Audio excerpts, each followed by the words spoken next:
Buenos días, buenas tardes, buenas noches, ¿cómo estás? ¿Todo bien? Hoy tenemos más una clase de Clínica 1 donde vamos a charlar a respecto de los síndromes motores. ¿Qué son los síndromes motores? Son básicamente la vía extrapiramidal y la vía piramidal. Entonces, classe sumamente importante porque a partir dessa classe, a próxima que vendria a ser de ACV, nos vai ser a razonar um pouquinho. Hoje, mais que nada, são bastante conceitos, bastante definições, e então temos que sim ou sim saber para a próxima classe ser todo ok. Por favor, mirem essa classe mais de uma vez.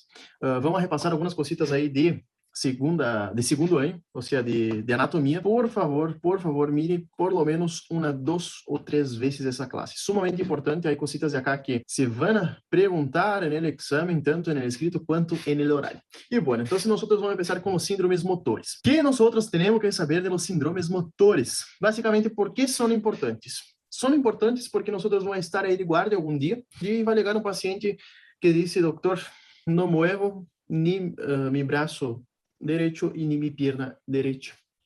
No muevo, estoy así desde cuando me desperté. ¿Qué puede ser? ¿Qué está causando? No sé qué. El paciente muchas de las veces va a llegar así. O el paciente puede venir, no me siento bien, y ahí hacemos, por ejemplo, una maniobra de Mingancini y de Barré, y ahí el paciente tiene alteración de la fuerza motora. Entonces, nosotros vamos a estudiar hoy síndromes motores para ayudar a ese nuestro paciente que nosotros tenemos. Síndromes motores, entonces, son importantes justamente por eso. El paciente viene con una alteración de la fuerza muscular, de la fuerza motora. Las lesiones, ¿sí?, pueden estar ubicadas en diferentes sitios, en diferentes lugares. ¿Cuáles son esos lugares que nosotros podemos tener lesiones que van a alterar la fuerza del paciente, o sea, la motricidad? Son ellas, un síndrome de motoneurona superior, acá arriba, un síndrome de motoneurona inferior, que está en la médula espinhal, un síndrome de unión muscular, o sea, en la placa mioneural, o un síndrome miopático, que es propiamente muscular. Entonces, el síndrome motor, o sea, no está solamente asociado a la vía extrapiramidal y piramidal. No hay solamente afectación de las vías, sino que puede también tener alguna afectación, por ejemplo, de la placa muscular y del músculo. Sumamente importante eso para nosotros después razonar un poquito más. Por ejemplo, cuando el paciente viene con una debilidad, una mononeuropatía, y ahí nosotros tenemos que pensar, bueno, ¿qué puede ser ya que es más localizado? Pero hoy nosotros vamos a ver más que nada varias definiciones y por favor, prestar mucha atención en algunos puntos que son bien estratégicos y también que son muy preguntados. Nosotros tenemos que saber lo siguiente. Tenemos que saber que el impulso nervioso es un impulso eferente, o sea, empieza acá arriba y desciende, por ejemplo, para el músculo que yo quiera contraer. Por ejemplo, quiero flexionar mi antebrazo, ¿sí? Flexión del antebrazo. Yo envío la señal acá desde la corteza cerebral, más específicamente la señal sale del área 4 y 6 de Brodmann y ahí viaja por las vías nerviosas para hacer el movimiento que yo quiero. Básicamente es así que ocurre el movimiento, no es lo contrario. Entonces nosotros lo que vamos a estudiar ahora es la vía, vamos a empezar por la vía piramidal. Siempre recordando que viene la señal acá de arriba, desciende por la médula, viene y estimula la motoneurona inferior o la segunda neurona a estimular a placa mioneural para contrair las fibras de miosina y de actina. Entonces, nosotros ahora vamos a charlar a respecto de la vía piramidal. Me pareció interesante acá para no olvidar. Entonces, vía piramidal. La vía piramidal, así, en breves rasgos, se llama así porque pasa por las pirámides bulbares. Por eso que se llama vía piramidal. La extrapiramidal no pasa por las pirámides bulbares. Entonces, esa vía piramidal, vamos a ver cómo está constituido por dónde empieza y dónde termina. Básicamente, la vía piramidal tenemos que saber que tenemos dos neuronas, una motoneurona superior y una motoneurona inferior. Ya vamos a entender dónde están esas neuronas. Pero por ahora, para empezar a tener una idea de qué es la vía piramidal, tenemos que saber que tenemos dos motoneuronas, una superior y una inferior. Yo suelo decir, generalmente, me acordé bastante y me ayuda bastante a memorizar lo siguiente. La motoneurona superior es la jefe y la motoneurona inferior es la, así que va a trabajar. O sea, la motoneurona superior envía la señal y la motoneurona inferior es la que obedece. ¿Por qué decimos eso? Porque la motoneurona superior está acá arriba, ¿sí? O sea, está en el cerebro, área 4 y 6 de Brodmann. Y la motoneurona inferior está ubicada en la médula espinal. Y por eso que ella suele ser solamente la que va a estimular determinadas fibras musculares. ¿Cómo es la motoneurona superior? Yo tengo acá un chipcito acá porque generalmente eso es pregunta de examen y prefiero hablar bien organizado. Lo que nosotros tenemos que saber es que la motoneurona superior tiene neuronas en la área 4 y 6 de Brodmann.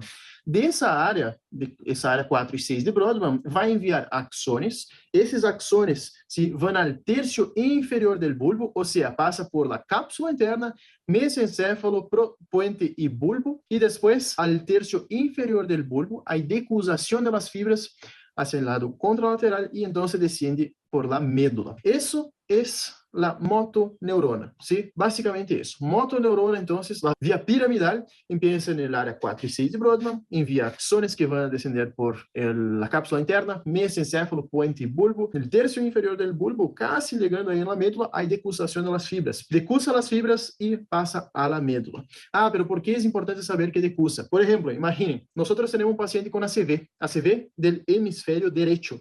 El paciente va a presentar la sintomatología motora del lado izquierdo, o sea, parecia o parálisis del lado izquierdo. Ya vamos a ver cuáles son las diferencias entre parecia y parálisis, porque eso también es pregunta de examen. Entonces, ¿qué es importante saber? Empieza a área 4 y 6, axones, desciende por la cápsula, mesencéfalo, puente y bulbo, decusa, desciende y va hacia la médula. En la médula, gente, ¿qué es importante saber? En la médula tenemos la segunda motoneurona, o sea, la segunda neurona, o la motoneurona inferior. La motoneurona inferior. En la motoneurona inferior, se vai comunicar esses axones, ¿sí? Se comunicam com a motoneurona inferior, que está acá, e então envia outros axones que vão à placa muscular, ou seja, a placa mioneural. Acá está mais sencillo. Então, liga a motoneurona inferior, envia axones que se conectam com a placa motora ou a placa mioneural, e essa placa mioneural é quem vai estimular o músculo, ou seja, vai estimular o músculo a contrair ou a relaxar, e isso vai ser com que ocorra o movimento.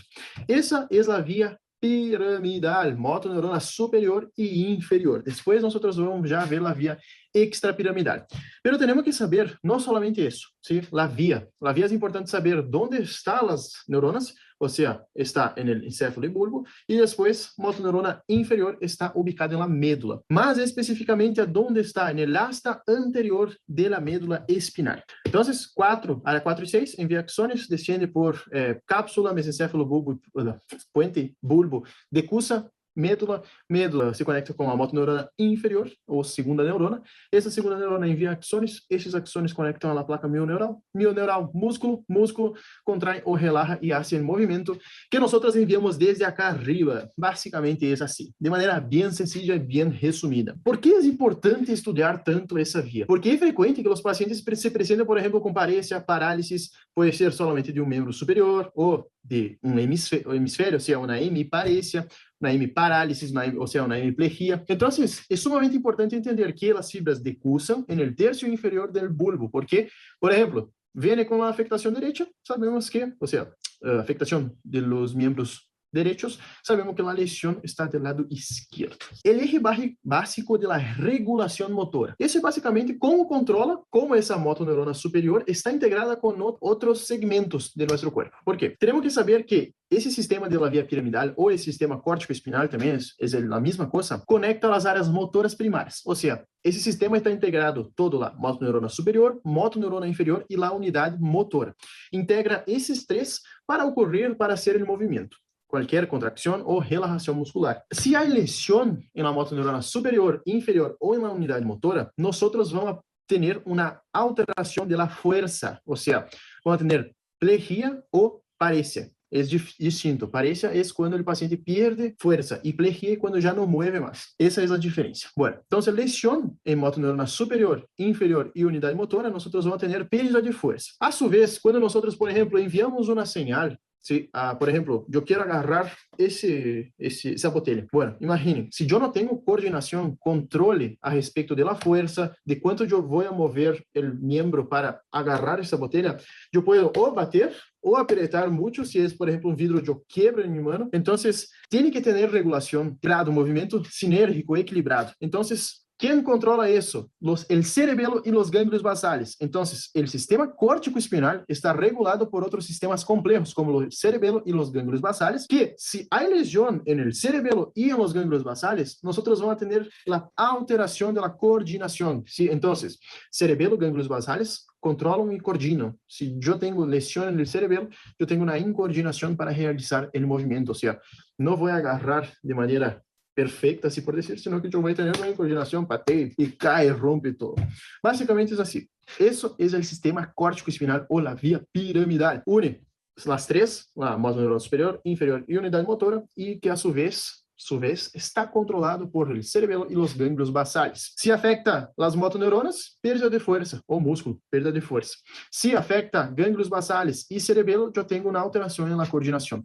Bien sencillo, bien fácil, yo creo que más que eso, no hay como hacer más sencillo que eso. Nosotros entonces tenemos dos motoneuronas, una superior y una inferior. ¿Y por qué tenemos que diferenciar si la afectación es motoneurona superior o inferior? Básicamente por la ubicación, ¿sí? Motoneurona superior está arriba, o sea, si yo tengo sospecha que el paciente tiene una afectación en la motoneurona superior, voy a pedir un ataque de cerebro. Y si yo tengo indicios, yo tengo características de motoneurona inferior, yo voy a pedir no del cerebro, sino que de la médula espinal. Básicamente es por eso que hay que diferenciar, porque tenemos que saber qué vamos a pedir y a dónde vamos a pedir los estudios de nuestro paciente, si es un ataque, si es una resonancia. Entonces, por eso que tenemos que diferenciar si es superior o inferior. Superior, entonces, vamos a ver si la lesión está en la corteza cerebral o hasta mismo en el bulbo raquídeo, y en la médula espinal nosotros vamos a mirar si hay lesión de la motoneurona inferior. Simple, más que eso, no hay que hacer, ¿sí? Entonces, ¿cuáles son las diferencias que nosotros tenemos que saber cuando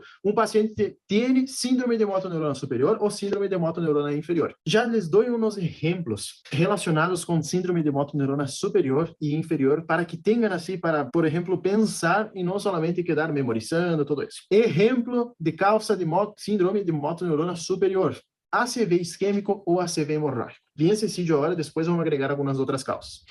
Ejemplo de síndrome de motoneurona inferior: lesiones traumáticas medulares. Tuvo un accidente de auto, la vértebra deslocou, o sea, tuvo una luxación vertebral o hasta mismo una fractura vertebral. Esa fractura vertebral rompió el nervio, síndrome de motoneurona inferior.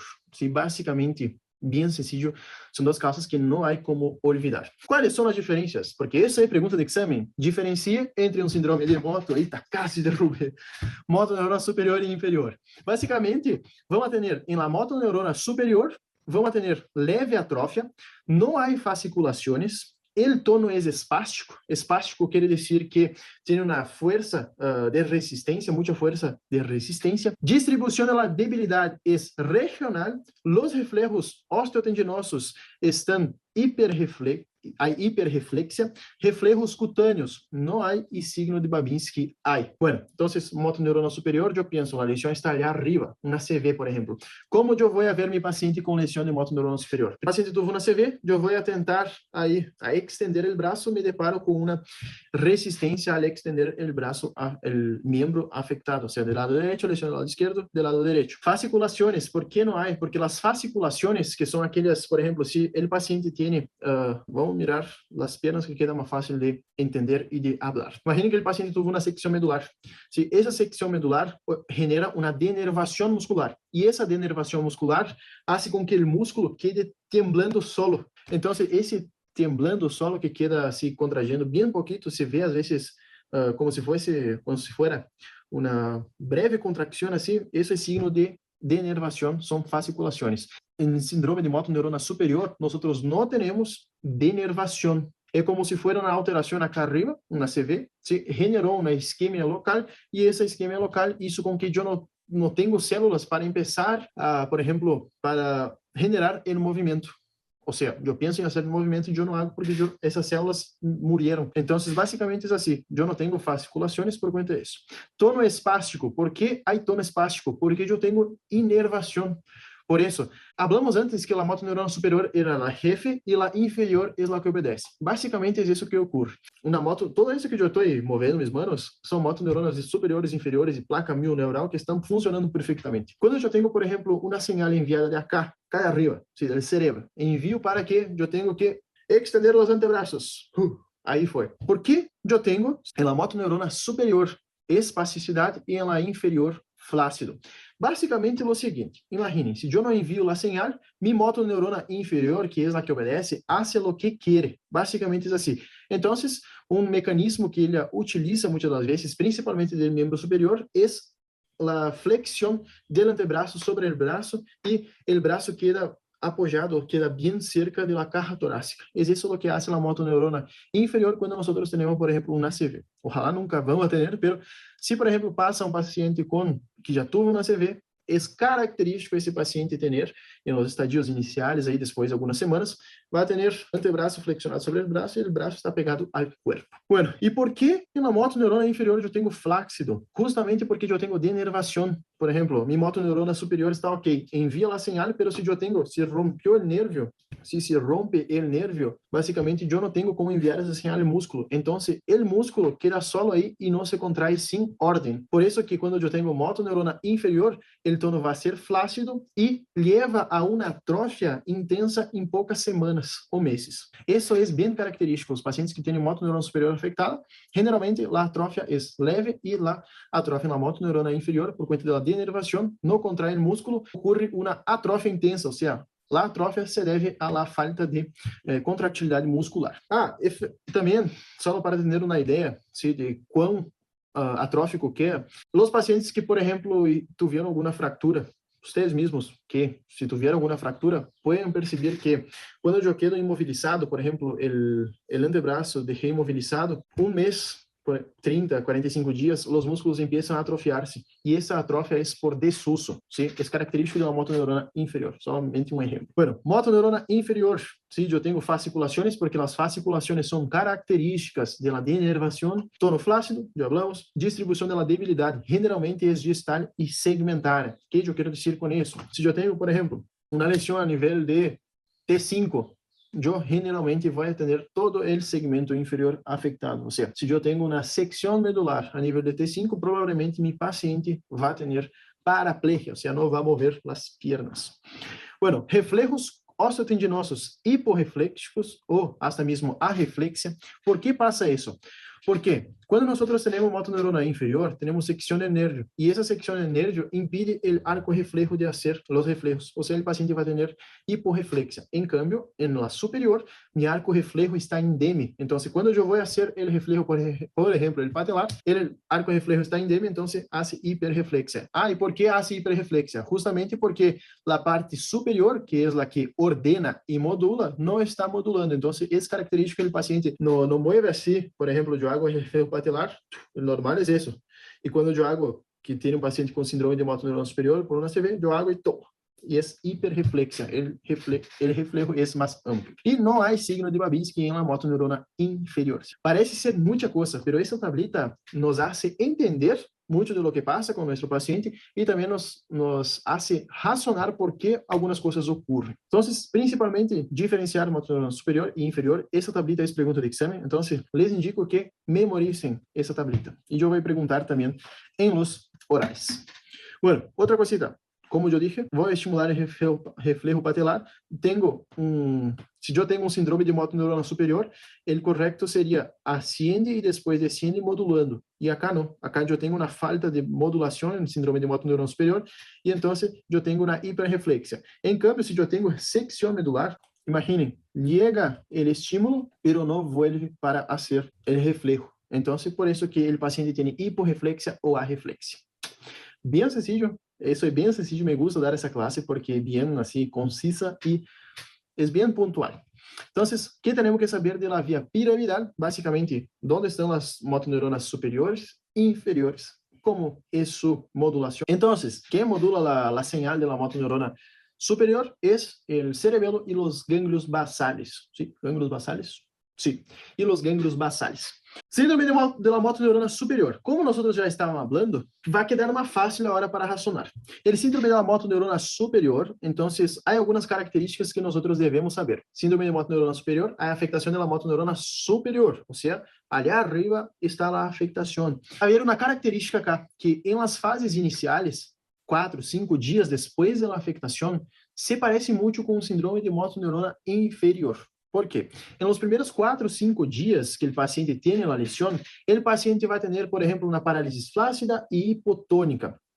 Pero después de los 5 días, ya toma la lesión característica de la motoneurona superior, que es hiperreflexia y espasticidad. Sí, basicamente eso. Primeros, y eso es sumamente importante, se pregunta en el examen, porque, por ejemplo, el paciente tuvo una ACV ayer o hoy a la noche, tuve el ACV isquémico, lesionó, por ejemplo, las áreas 4 y 6 de Brodmann, y entonces el paciente en los primeros 5 días, 5, 6 días, va a tener hiporreflexia y flacidez. Después de los 5 días, aí sim, toma as características do próprio síndrome de motoneurona superior, que é hiperreflexia e espasticidade. Basicamente isso.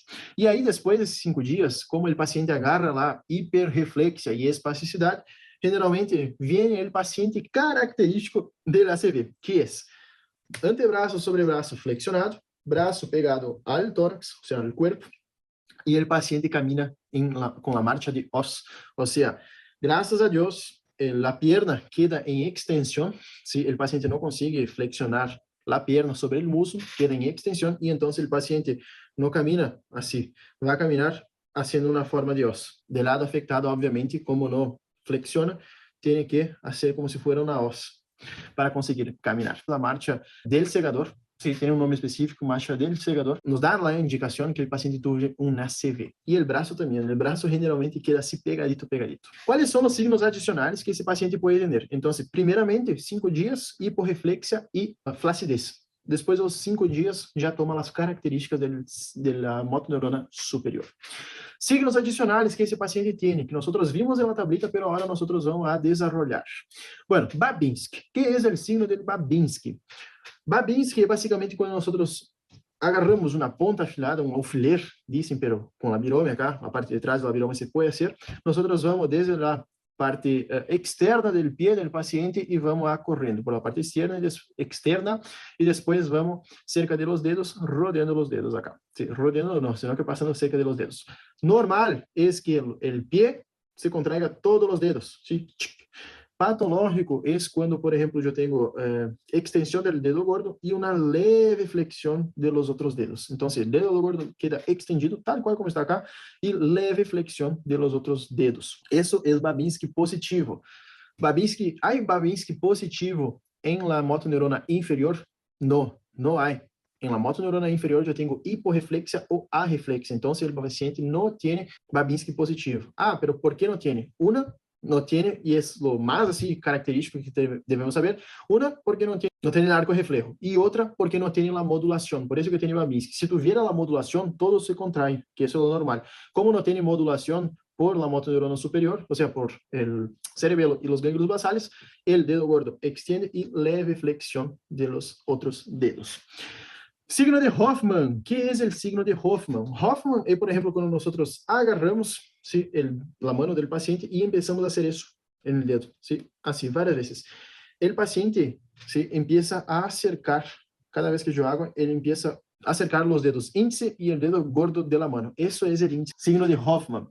Clonos. ¿Qué es el clonos? Yo tengo 3 tipos de clono, de mano, pé y de rótula, ¿sí? Clonos de rótula, e basicamente são movimentos involuntários que se dão depois que eu estiro um tendão, ¿sí? Por exemplo, miren acá, eu estiro e aí empieza a temblar, assim empieza a ter micromovimentos. Clonos de pé, intento flexionar o pé, tal como está acá, e o paciente queda como se fosse um flapping, e o clonos de mano é como se fosse el de pé, pero em la mano, queda assim. Esses são signos característicos de síndrome de motoneurona superior. E ocorre porque eu não tenho a modulação do arco reflejo. ¿Sí? Por isso que ocorre. Se eu tiver motoneurona superior indeme, não há clonos nem de rótula, nem de mano, nem de pé. ¿Sí? Basicamente isso. Sincinesias. Sincinesias são aquilo que nós vimos na outra classe, na classe anterior. Sincinesias são movimentos que eu hago no lado sano e por falta de modulação, o lado afectado hace igual. O sea, levanto a mano, o lado afectado levanta a mano também.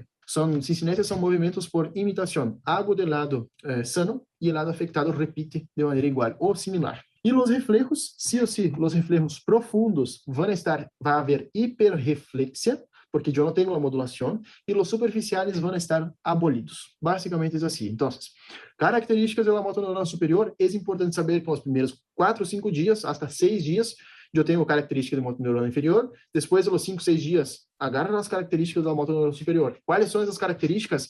Babinski, Hoffman, clonos, sensinésia e reflejos profundos, hiperreflexia e espasticidade, e superficiais abolidos. Basicamente é isso, e há que sim ou sim saber isso, porque é pergunta de exame. Sempre vão perguntar isso en el examen, tanto oral quanto el escrito. Síndrome de la motoneurona inferior.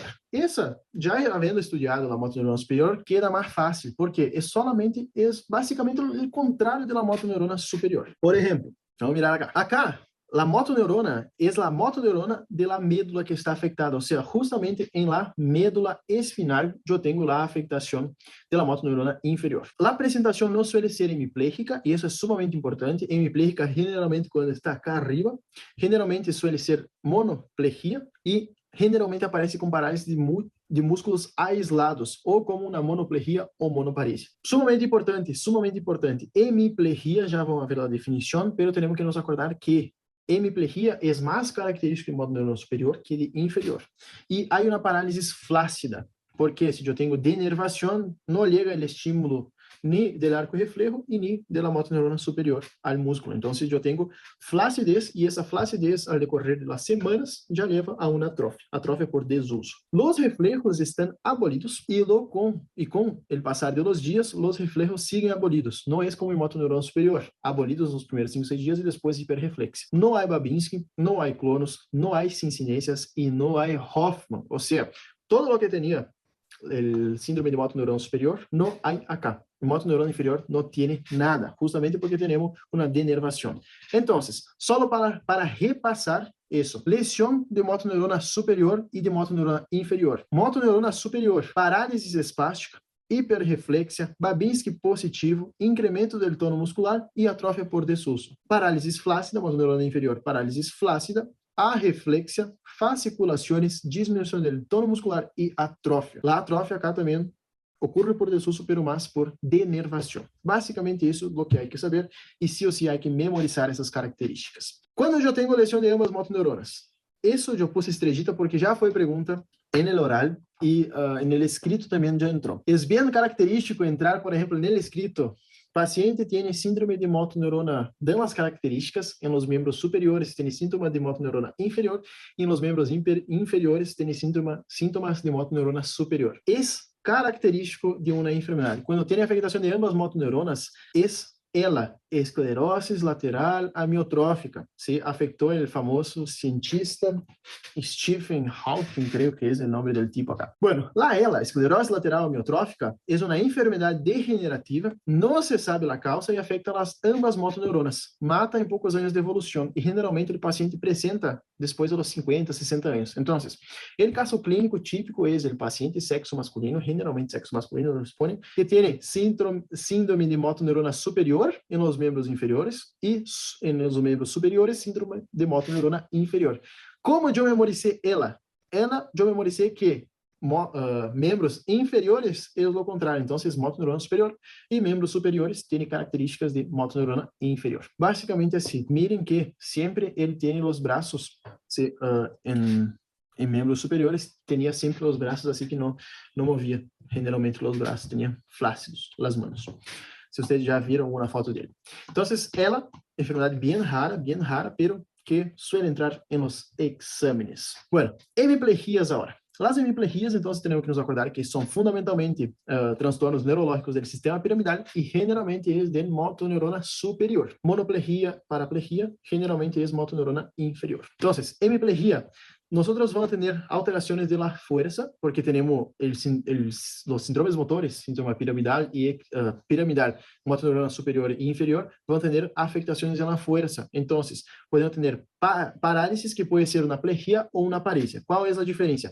Parálisis es la pérdida de la capacidad de realizar movimiento voluntario. Plegia, hay un defecto motor, no realiza ningún movimiento. Y la paresia es cuando hay disminución de la fuerza muscular. Muchas de las veces, las plegias, las parálisis, pueden presentar como monoplegia, que ahí solo afecta una extremidad, paraplegia, ambos miembros inferiores, por ejemplo, o cuadriplegia o tetraplegia, quando afecta os 4 membros, tanto superiores quanto inferiores.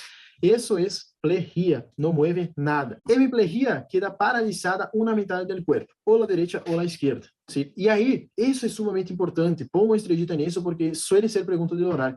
¿Qué es una hemiplejía directa? ¿Qué es una hemiplejía alterna? La hemiplejía directa es cuando afecta pares craneales del mismo lado de la plejía. O sea, tiene una hemiplejía derecha, afecta los pares craneales del lado derecho. Por ejemplo, presenta una parálisis del séptimo par, desaparición del sulcus reniano, no mueve la boca generalmente acá, desaparición de las arrugas, puede tener afectación también de la boca, del surco. Entonces, hemiplejía directa afecta la cara del mismo lado y alterna es cuando afecta los pares de la cara del otro lado de la plejía, o sea, tener una plejía derecha alterna. Quiere decir que lado izquierdo, afectación a los pares craneales y derecho, afectación plejía del brazo y de la pierna, o sea, del miembro superior y del miembro inferior. Hemiplejía proporcional y no proporcional. Eso generalmente no se pregunta, pero por las dudas vamos a dar una pasadita acá. Proporcional quiere decir que el brazo, la cara y la pierna están afectados en la misma intensidad. O sea, por ejemplo, si yo hago un test de fuerza entre mi miembro superior e inferior, tiene el déficit de fuerza igual. Si yo, por ejemplo, tengo una hemiplejía no proporcional, es que, por ejemplo, el paciente consigue contraer, apretar mi mano más fuerte que en el test de fuerza del miembro inferior. O sea, el defecto motor predomina en algunos de los segmentos. Básicamente es eso, pero eso generalmente no se pregunta. Pero lo que pregunta es hemiplejía directa, que es, y hemiplejía alterna. Paraplegias. Paraplegias es la parálisis simultánea de ambos miembros inferiores. Nosotros vamos a tener la paraplejia espástica, paraplejia flácida radicular o polineurítica, paraplejia por hipopotassemia y paraplejia del síndrome cordonal posterior. Cuando el paciente tiene paraplegias, tenemos que nos acordar que paraplegias generalmente son causadas por afectaciones de la motoneurona inferior. Entonces, las paraplegias espásticas es cuando el paciente tiene afectación de la motoneurona superior y tiene espasticidad del músculo. Paraplegia flácida, cuando tiene flacidez, como su próprio nome diz, e está afetada a motoneurona inferior. Paraplegia flácida radicular ou polineurítica é quando eu tenho uma afectação neuronal. Paraplegia por hipopotassemia, que passa? A hipopotassemia genera uma alteração da membrana, ou seja, da membrana celular. E quando eu tenho hipopotassemia, eu tenho alteração desse umbral, e então o paciente, muitas das vezes, por esse transtorno hidroeletrolítico, não consegue mover as pernas porque alterou o umbral para ocorrer a contracção muscular. E então, solamente corrigindo esse transtorno da hipopotassemia, o paciente já melhora. Então, 5 grupos de causas: a espástica, flácida radicular, hipopotassêmica e síndrome cordonal posterior. Generalmente pergunta causas de paraplegia, ¿sí? E há que acordar pelo menos de algunas, ¿sí? No de todas, solamente unas 3, ya está bien. Acuérdense de la hipopotassemia, ¿sí? Solamente corrigindo el potasio sérico, la paciente ya mejora. Generalmente suele ser paciente de sexo femenino. Cuadriplegia. ¿Qué son cuadriplegia? Cuadriplegia, ¿sí? Son cuando el paciente no mueve los miembros superiores e inferiores. Primera cosa que hay que hacer es medir el potasio, porque puede ser una cuadriplegia espástica o hipertónica, síndrome motoneurona superior, o puede ser una cuadriplegia flácida. Bueno, sí o sí midan el potasio cuando el paciente viene con cuadriplegia súbita, porque puede ser solamente con la corrección de potasio adecuada el paciente ya mejora. Obviamente que va a tener signos y síntomas de hipopotassemia, pero acuérdense, por favor, de eso. Sí o sí hay que pedir potasio en esos pacientes que presentan déficit neurológico súbito. Potasio no, sino que iones plasmáticos. Entonces, cuadriplegia, parálisis de miembros superiores y inferiores. Monoplegias es, por ejemplo, que el paciente no puede mover un miembro, o sea la pierna o el brazo. ¿Cuál es la causa? Síndrome de motoneurona inferior. Y cuando nosotros vamos a estudiar un paciente, por ejemplo, que tiene alguna afectación, tenemos que sí o sí saber esa imagencita porque es sumamente importante. Ustedes van a utilizar esa imagen hasta el próximo año, o sea, hasta sexto. ¿Por qué? Dependiendo del área afectada, de la lesión, sí, nosotros vamos a tener distintas sintomatologías. Por ejemplo, si el paciente tiene una afectación en la área motora, el paciente se presenta generalmente con monoplegia. Si la lesión es un poquito más abajo en la cápsula interna, por cuenta que las fibras se acomodan, se unen mucho, afecta generalmente más fibras, no es solamente en la área motora que está un poquito más disipado. Acá cuando afecta la cápsula interna, generalmente el paciente suele presentarse con hemiparesia, no es solamente una monoplejía como el área motora, sino que en la cápsula interna, porque los axones pasan muy cerquitas ahí, va a generar una hemiplejía. Esa hemiplejía puede ser o una hemiplejía normal o una hemiplejía directa. Si, por ejemplo, la lesión es en mesencéfalo, el paciente va a presentar el síndrome de Weber, si es en la protuberancia es Gubler y si es en el bulbo Jackson. Es importante saber Weber, Gubler, Jackson, sí, se pregunta mucho en los horarios. Bueno, el síndrome de Weber, entonces tengo acá mi colita también. Síndrome de Weber, básicamente va a ocurrir lo siguiente. Va a ocurrir hemiparesia contralateral a la lesión y va a afectar el tercer par, el músculo, el tercer par, que es el motor ocular común. O sea, va a tener, si tiene afectación del tercer par, tiene ptosis palpebral, el ojo va a estar desviado hacia afuera y hacia abajo. Síndrome de Gubler. Síndrome de Gubler va a producir hemiparesia, todas tienen hemiparesia contralateral. Entonces, hemiparesia contralateral, o hemiparesia contralateral, y el síndrome de Gubler, miren acá una cosita, afectó hemicara, ¿sí? Afecta el séptimo par y el sexto par, o sea, si tiene afectación del sexto par, el ojo va a estar desviado hacia adentro, y parálisis del séptimo par, o sea, tiene una hemiplejía alterna, hemiparesia alterna, ¿sí? Síndrome de Jackson, cuando afecta el bulbo, tiene hemiparesia con la afectación de la lengua, del par 12, tiene parálisis de los músculos de la lengua. Entonces, esas son las características que debemos saber. Si afecta el área motora, generalmente monoparesia, porque los axones ahí están divididos, sí, un poquito más lejos. Si afecta la cápsula interna, y como pasa muy cerquita los axones, afecta varios, entonces puede producir hemiplegias o hemiparesias. Se afecta mesencéfalo, síndrome de Weber, tercer par y hemiplegia. Se afecta a protuberancia, Gubler, sexto y séptimo par y hemiplegia, y Jackson es hemiplegia y 12º par, el hipogloso. Hipogloso no, el 12º par, el glosofaríngeo. Sí, es el hipogloso. Me rompe los pares. Bueno, entonces, síndrome de Weber, Gubler y Jackson hay que saber de todas las maneras posibles, porque eso va a preguntar. ¿Cómo nosotros vamos a explorar ese paciente que está con afectación del sistema motor? Nosotros vamos a explorar la masa muscular, el tono, la fuerza y los reflejos. Es bien sencillo la evaluación, ¿sí? A partir de nuestra sospecha si es motoneural superior o inferior, nosotros vamos a evaluar nuestro paciente. ¿Cómo nosotros vamos a evaluar la masa muscular? Y básicamente si hay atrofia o hipertrofia. El tono, nosotros vamos a evaluar si es hipotônico ou hipertônico. Hipertônico são, por exemplo, os pacientes que hacen gimnasio. La fuerza es así sumamente importante. Fuerza es de 0 a 5, donde 5 es la fuerza normal y 0 no tiene ninguna contracción y ni movimiento. Entonces, 5 es fuerza normal. 4, el paciente consigue hacer movimiento contra la resistencia, pero menor que la extremidad contralateral. O sea, tiene, por ejemplo, un ACV izquierdo, tiene hemiplegia o hemiparesia derecha.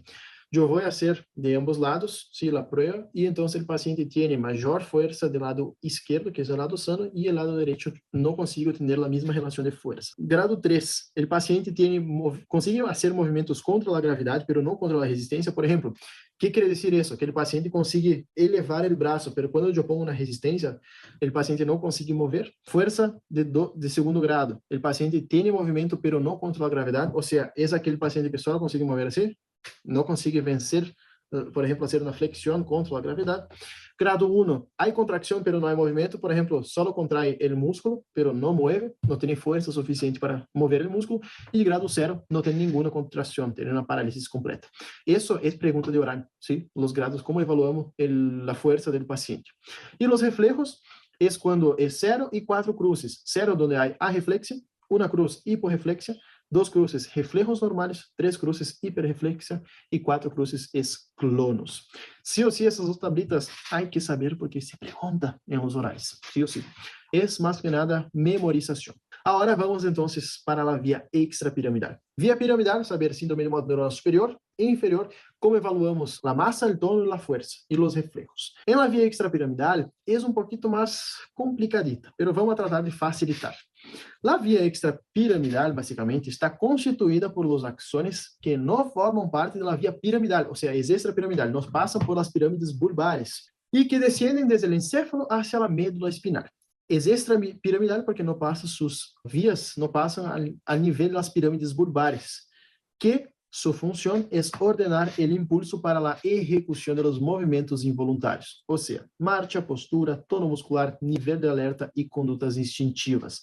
La vía piramidal, entonces, su función es marcha, postura, nivel de alerta y conductas instintivas. Está formado por regiones extrapiramidales de la corteza cerebral y por una serie de núcleos subcorticales, que eso es lo más complicado, así como el globo pálido, núcleo talâmico, núcleo vestibular, núcleo rojo. Sí, hay varios tractos acá. ¿Cuál es la función entonces? Facilita o inhibe las reacciones motoras. Básicamente ajusta el movimiento.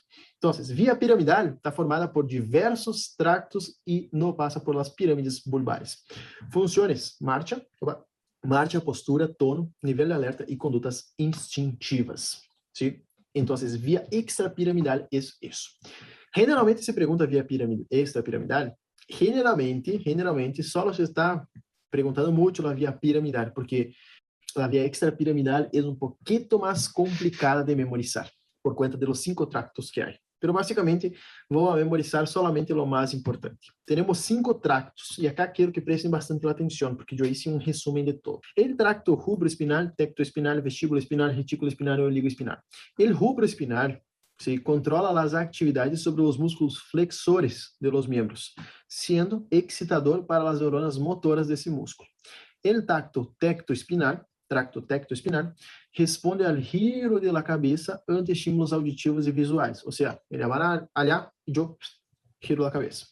Tracto vestíbulo espinal recibe información del sistema labiríntico vía vestibular y cerebelo y estimula las motoneuronas flexoras e inhibe las extensoras. Tracto retículo espinal influye en el movimiento voluntario, actividade refleja e tono muscular.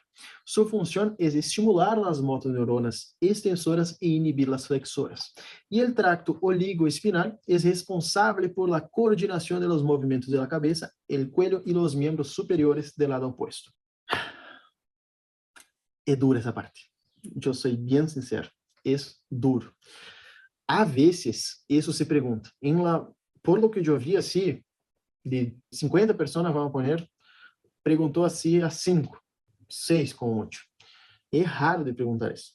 ¿Sí? Entonces, mi opinión sobre eso: memoricen solamente las cosas más puntuales que hace cada tracto. Aquí tenemos 5 tractos, sí o sí hay que saber, sí o sí eso es fundamental, pero la función de ellos generalmente no se pregunta. Sería lo más importante, pero muchas de las veces no se pregunta. ¿Cuáles son las funciones de la vía extrapiramidal? Entonces, como ya leemos todo eso, la función se resume en 3 tópicos.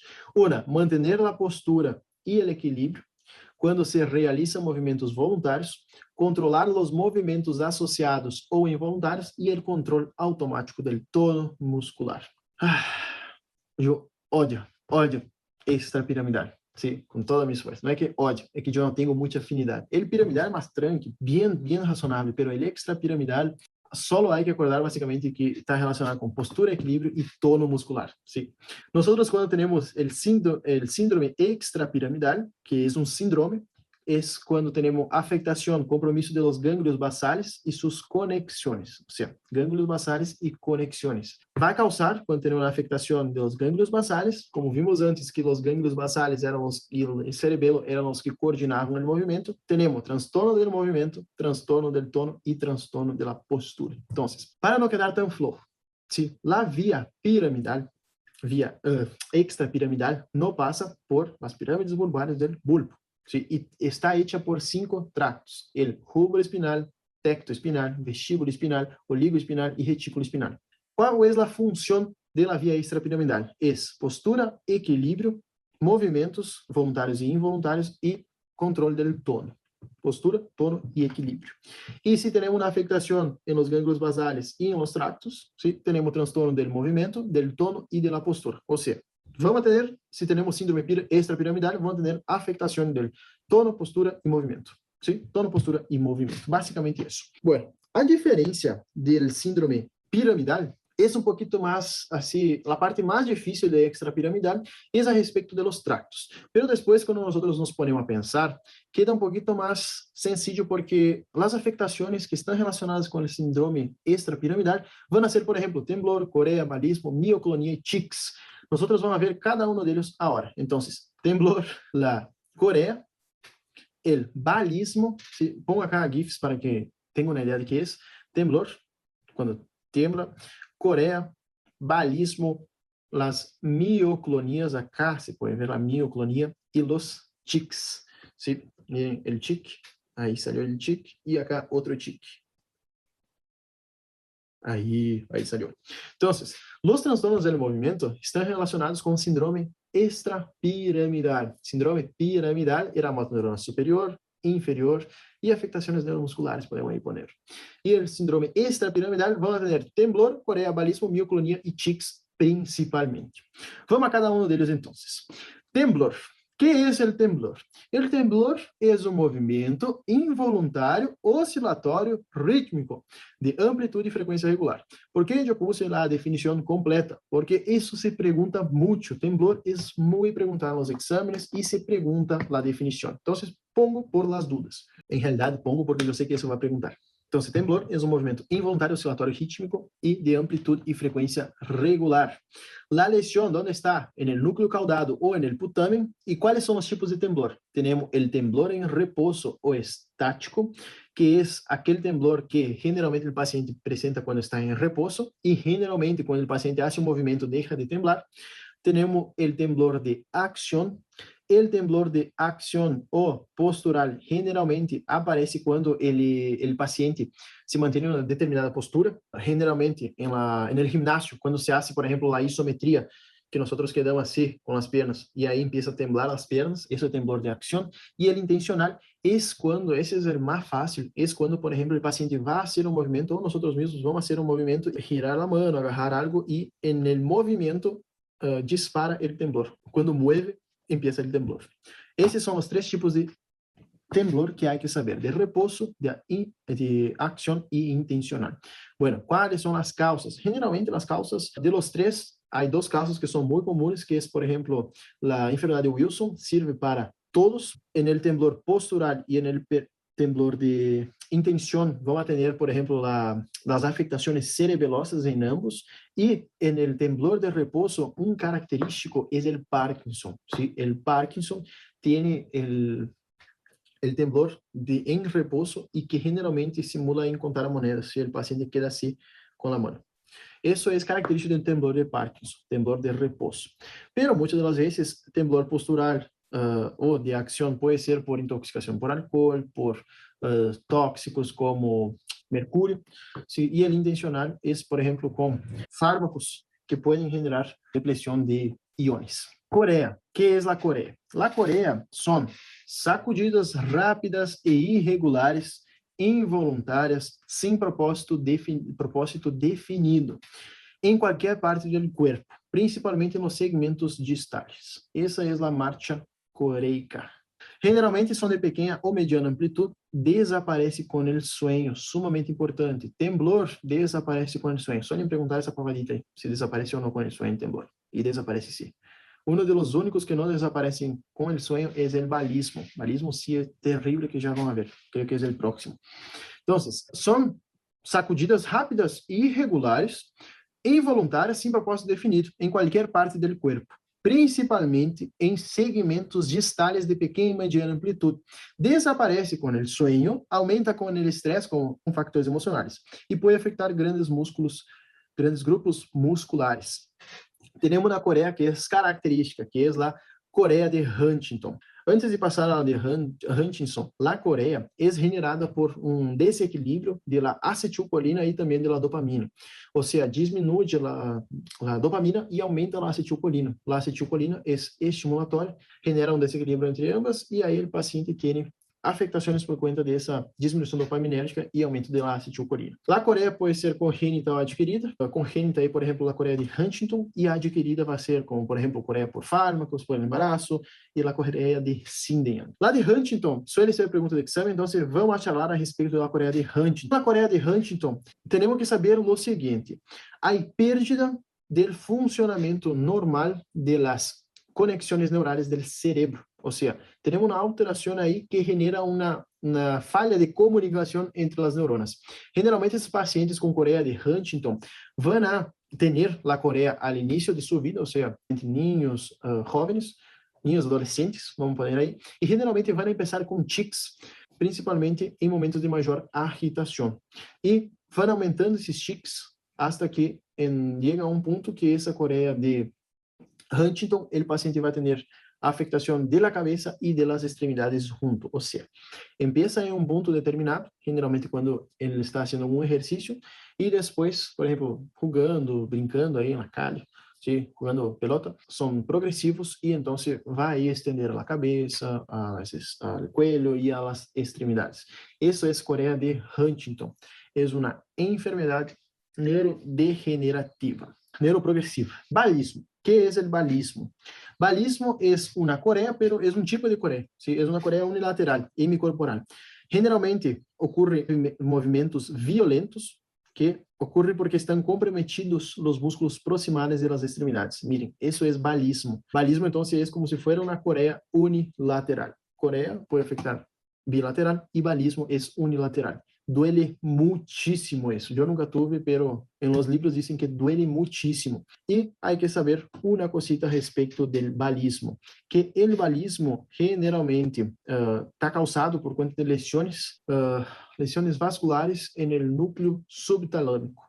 El paciente tuvo una CV en el núcleo subtalâmico, va a generar el balismo. Mioclonias. ¿Qué son mioclonias? Son contracciones musculares breves, involuntárias y repentinas, secundarias a una descarga neuronal. ¿Sí? Generalmente la mioclonia suele ocurrir en el ojo, cuando estamos muy cansados. Por ejemplo, cuando yo estudio mucho, mi madre también tiene eso, empiezan las contracciones musculares involuntarias. Queda más o menos así el ojo. Es terrible, es de cansancio muchas de las veces. Bueno, las causas pueden ser fisiológicas o patológicas. Fisiológicas, mioclonias hípnicas, como por ejemplo nas primeiras fases del sueño, aí que também às vezes damos antes de dormir. Quando eu estou muito cansado também suele passar isso, é terrível. Ou as mioclonias diafragmáticas, que aí são el hipo. E patológicas, por exemplo, por hipóxia, toxina por fármacos, transtornos metabólicos, principalmente alterações de los iones, hipopotassemia, hiperpotassemia, hiponatremia, hipernatremia, e transtornos degenerativos de los gânglios basales. E algumas demências também podem dar mioclonias. Descobri a causa de mi mioclonia, a demência. Não, mentira. Bueno, tics. E já estamos quase finalizando. Outra cosita, mioclonia pode ser focal, segmentária, multifocal e também generalizada. Tics são movimentos anormais involuntários, bruscos e rápidos, têm falta de ritmo, são violentos e repetitivos, que são suprimidos por la voluntad. Qual é o ponto? São suprimidos por la voluntad, los tics. Pero quando eu someto que o paciente pense em outra coisa, porque o paciente tem que fazer muito esforço mental para deixar de fazer o tic. Pero, por exemplo, se eu pido para ele fazer uma conta de cabeça, o paciente vai fazer a conta de cabeça e aí me sai o tic. Basicamente é assim. Tem como suprimir com a vontade, sí, ou seja, tem como cessar, pero quando eu hago o paciente não pensar nisso, que está ponendo toda a sua energia mental aí para suprimir o tic, o paciente faz o tic sem querer. Aumenta com o estresse, diminui com a concentração mental, justo o que estávamos falando, e desaparece durante o sonho. Balismo não desaparece durante o sonho, sumamente importante. Bueno, los tics, entonces, podem ser crônicos ou transitórios. Crônicos maior de 1 ano e transitório menos de 1 ano. E como se classifica os tics? Podem se classificar como motores simples, motores complejos. E os vocales como vocales simples e vocales complejos. Motores simples é, por exemplo, fazer um movimento, ¿sí? Ou piscar o ojo. E complejo é, por exemplo, fazer uma volta ou fazer um movimento mais complexo. Vocales simples é, por exemplo, um sonido característico. Y complejo, por ejemplo, hablar como el Gilles de la Tourette, que ellos hablan, son tics vocales complejos y motores complejos, que, por ejemplo, el característico, hacen movimientos así, obviamente que depende de paciente para paciente. Hay una película también bien copada de Gilles de la Torre, que es la película Toc Toc. Es así, pongo para si quieren mirar. Es bien, bien interesante la película.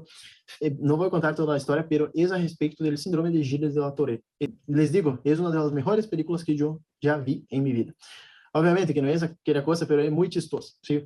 Seguro que les va a gustar. Pero básicamente entonces tenemos tics motores simples, complejos, vocales simples y vocales complejos. Y bueno, entonces, generalmente Gilles de la Torre empieza cuando el paciente es niño, o sea, empieza al inicio de la vida. Niño ahí por 4 o 5 años empieza los tics y después esos tics van evolucionando. O sea, empieza, por ejemplo, con un motor simple, motor complejo, vocal simple y vocal complejo. Generalmente hay una sumatoria de todo los tics, esos pacientes que tienen síndrome de Gilles de la Torre.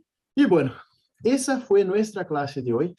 Tratamos de resumir a respecto de síndrome piramidal y síndrome extrapiramidal, acordando siempre que síndrome piramidal fundamentalmente a respecto del movimiento, hiporreflexia, arreflexia, hiperreflexia, o sea, hiporreflexia y flacidez, y hiperreflexia y espasticidad, acordar siempre de eso.